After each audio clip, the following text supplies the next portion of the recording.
আপা কি বলবো আর, আপনার ভাই এত কেয়ারিং, কি যে যত্ন করে আমারে, আমার দিক খুব খেয়াল রাখে, একটু সমস্যা হতে দেয় না। বাইরে গেলে একটু পর পর ফোন দিয়ে মেসেজ দিয়ে খবর নেয়। বুঝবেন যে সাক্ষাৎ শয়তান হাজির হয়ে গেছে। এই লোক হয়তো সৎ উদ্দেশ্যে বলছে, কিন্তু শয়তান তাকে দিয়ে বলাচ্ছে আপনাকে অশান্তিতে ফেলার জন্য। মনে রাখবেন, যারা নিজেদের তারিফ করে তারা হয়তো পজিটিভ মানুষ দেখে তারিফ করে, তাদের সংসারে এমন এমন অশান্তি হয় যেগুলো হয়তো আপনাদের হয় না।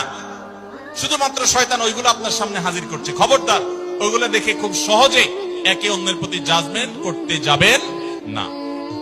তাহলে দাম্পত্য জীবনে সুখ শান্তির জন্য অন্যের সুখের মিথ্যা গল্প শুনতে যাবেন না।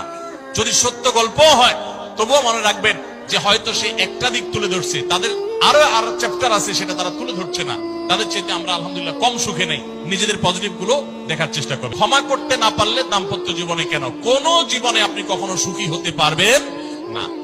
সবকিছুকে অনেক বড় করে দেখবেন না, অনেক কিছুকে ক্লোজ করবেন, ছোট করবেন। এবং মনে রাখবেন, আল্লাহ তাআলা ক্ষমাশীলকে ভালোবাসেন। কোরআনে আল্লাহ তাআলা একাধিক জায়গা বলেছেন, যারা ক্ষমা করে আল্লাহ তাদেরকে ভালোবাসেন। আপনি যদি বলেন যে কতবার ক্ষমা করব, যতবার আপনি আল্লাহর কাছে ক্ষমা আশা করেন, আপনি আপনার স্ত্রীকে, আপনি আপনার স্বামীকে, আপনার জীবন সঙ্গীকে, যে কোনো মানুষকে ততবার ক্ষমা করবেন।